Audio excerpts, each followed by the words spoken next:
So what's going on, guys? Today we got our little project working on our 2002 GMC Yukon. Got my lovely assistant. Yeah, we're changing the wheel bearing hub off the truck.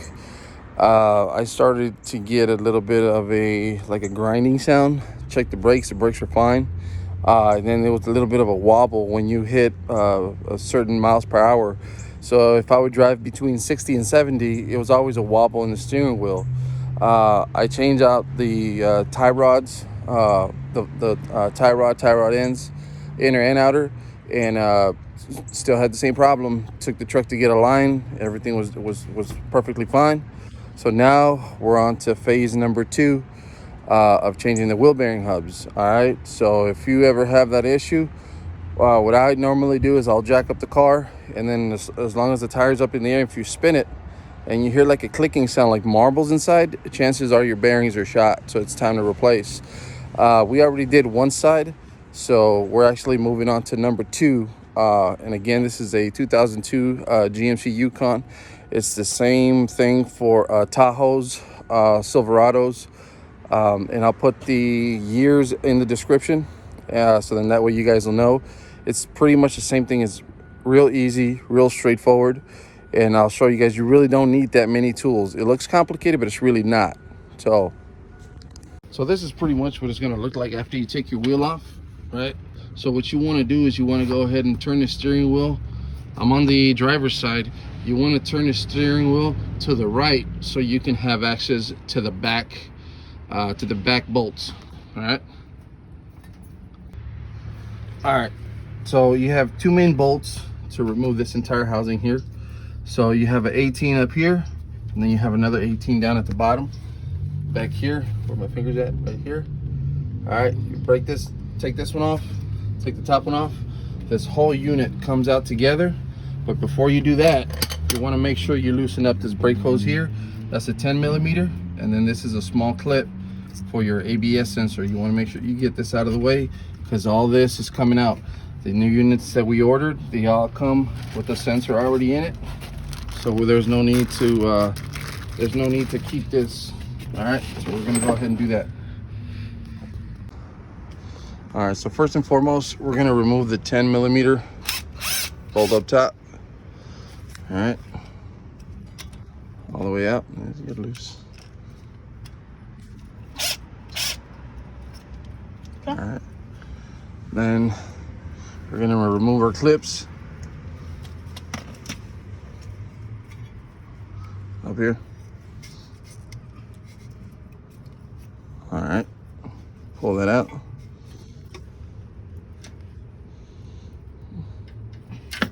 All right, and then at the very top there should be a clip. You're just going to yank it out, and if you look over from the top, it should be right there.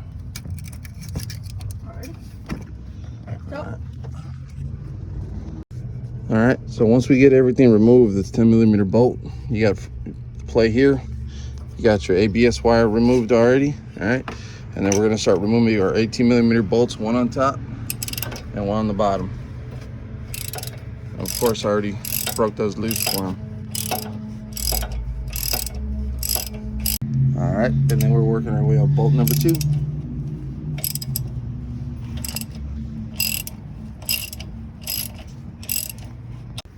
All right, so now we got both bolts removed. Basically, this whole brake caliper just dropped. That's how you know it's off.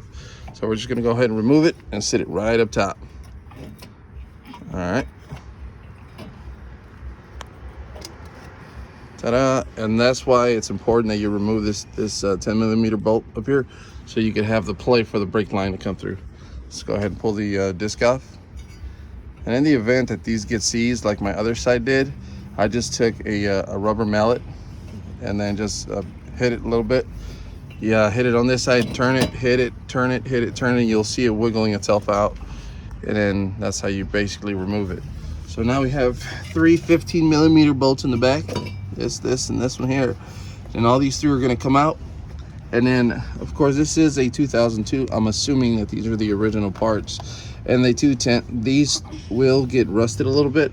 So on these, you're gonna need a solid hammer to kind of hit it a little bit, just to kind of get it to loosen up. it's okay to hit this back here. You don't want to hit this, but if you strike in the back, this is part of the bearing hub itself. And of course, it's always a good idea to have a good long breaker bar.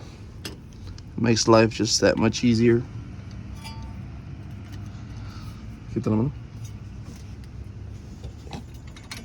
Or also known as the cheater bar. Come on, there we go.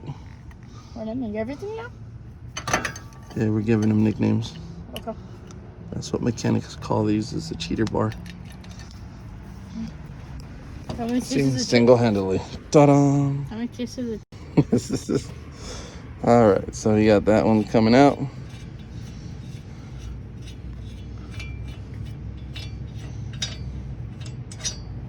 Okay, that's one. Nope, you gotta use the rest on that one. Aha!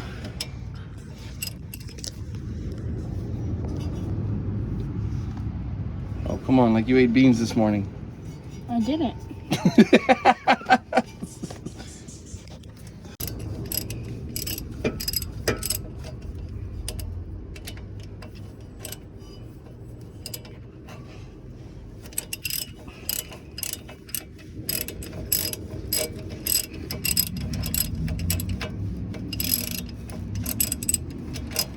Can I push the rest of the way? I could use my hand.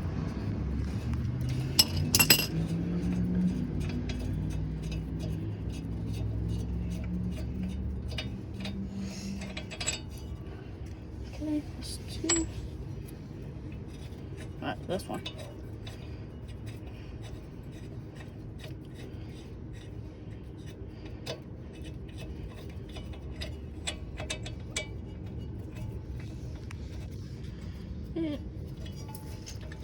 Okay, there you go. Cool. Now we're gonna grab our solid hammer. All right.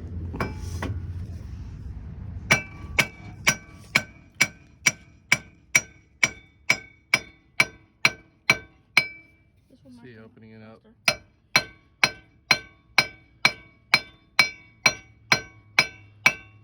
All right. All right.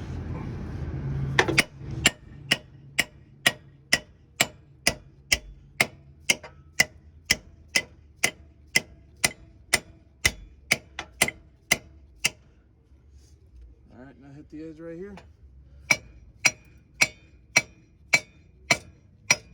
Hello? Keep going. There it goes. Yeah, be very mindful of where your feet are at all times. Because when this thing comes out, It ain't no joke.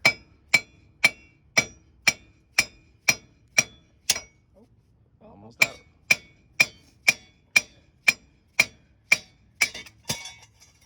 And that's why you are. There you go. Exactly. So once you get that out, so before placing the new one back in, you also want to make sure you clean this out and get most of this rust off. I'll usually shoot it with some WD-40, take a shop rag, clean it out, you know, get it as clean as possible for the new surface to come in. So we're gonna go ahead and clean it up and we'll be right back.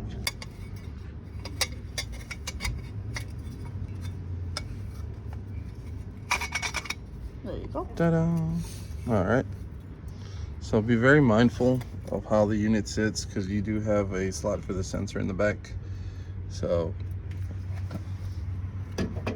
it's a certain way this shield sits, and you got to make sure it's lined up properly.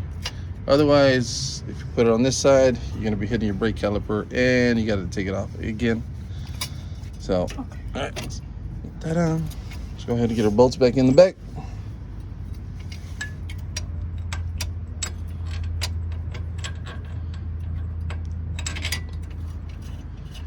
Get them in by hand, and then we'll just go ahead and tighten them all down.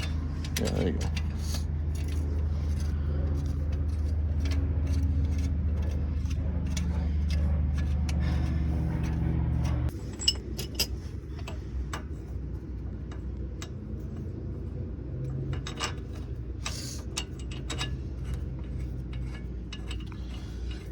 Ah, yes. Okay. All right. right, then we're just gonna take our 15mm ratchet. We're gonna tighten them all down, and then use our breaker bar, and then tighten them all back down again. Got it. Let me see. Pull it off.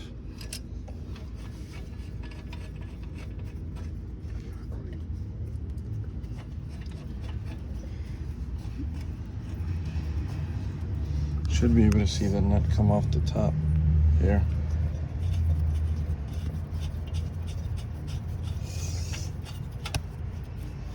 All right.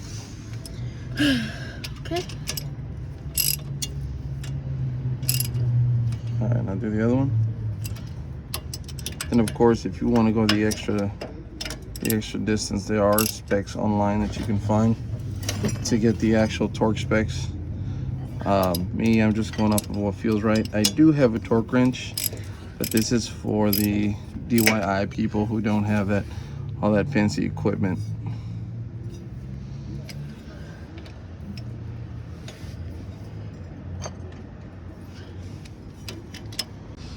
So now we're going to put our disc brake back on. And you also want to make sure that wherever you put it down, you want to make sure you don't put it on the ground, put it on top of something like a cardboard, so you don't scratch up your smooth surface, because your brake pads will have to go back in.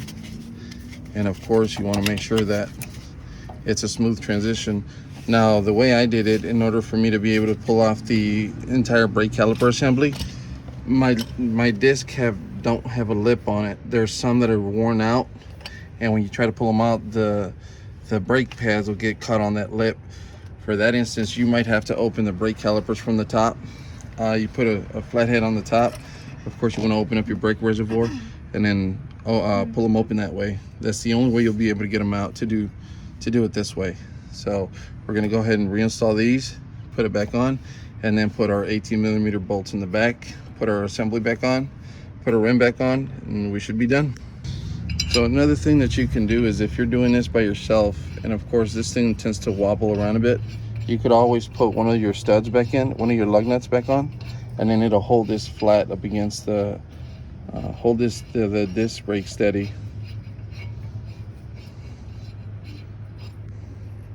There you go. So no more wobbling. All right, so let's go ahead and get that caliper back in place.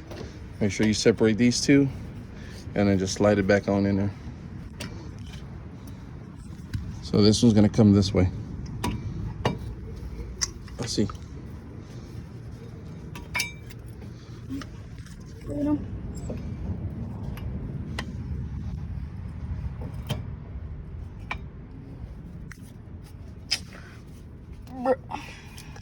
Separate the pads like Pac-Man. All right, so we got them basically started. Go ahead, put it in. Ta-da! Now the tricky part is just getting that first bolt started, and that's it. Once you get your first bolt in, then we should be pretty much good to go. Oh, I gotta push this more up. Yeah, but you get your bolt, feed it through the back, and then just line it up. So you see where your hole's at? There you go.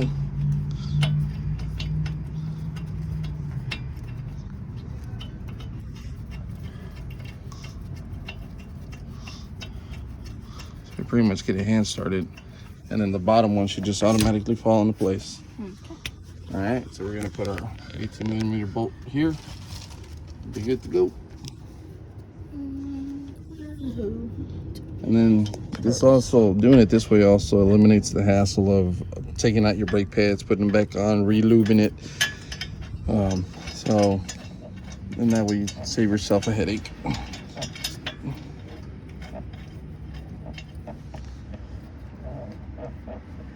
All right, so now we're gonna take our 18mm and then just tighten these down a bit. Of course, these bolts up here that hold this entire housing, just use thread locker. I would recommend you use the red kind to make sure that they stay in place. I don't have any at the moment, but I'm fixing to replace, I'm fixing to upgrade my brake and rotors. So I'm not really that worried about it. I'm probably replacing it within the next week or two. It shouldn't affect anything, but still, if you're going to keep your same assembly, use red thread locker on your bolts in the back.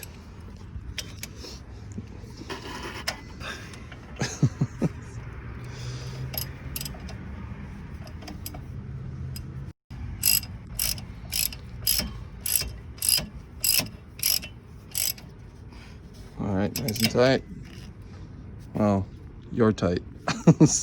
So now let's go to the bottom one and thread the bottom one in.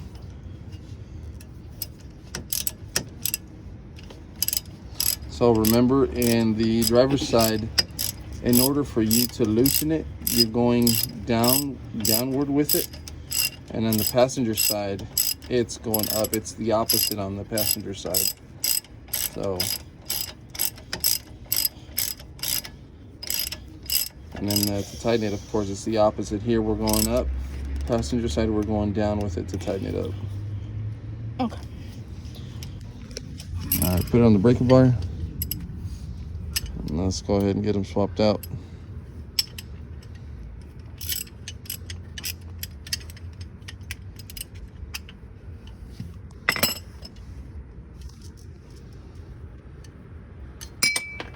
Okay.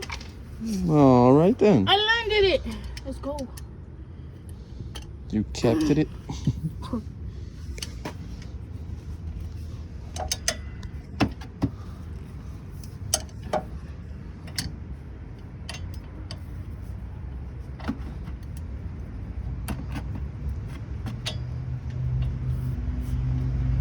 You're going up, sir.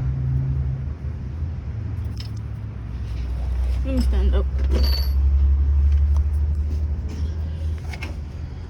All right. That's it? On to the bottom one. That's it.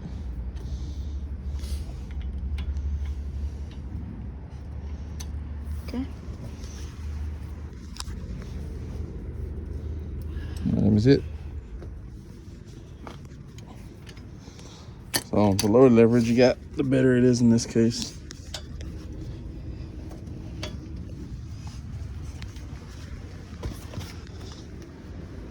Ta-da! All right, so now we're gonna have to put our 10mm bolt back. Start off with Sit the hand. that.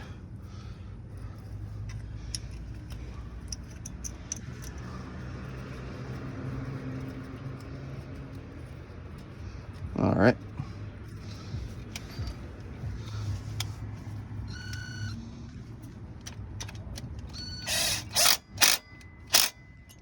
All right. All right, so now we're just gonna run our ABS sensor. There you go. Clip it. Okay. Ta-da! And this one should clip in that little hole.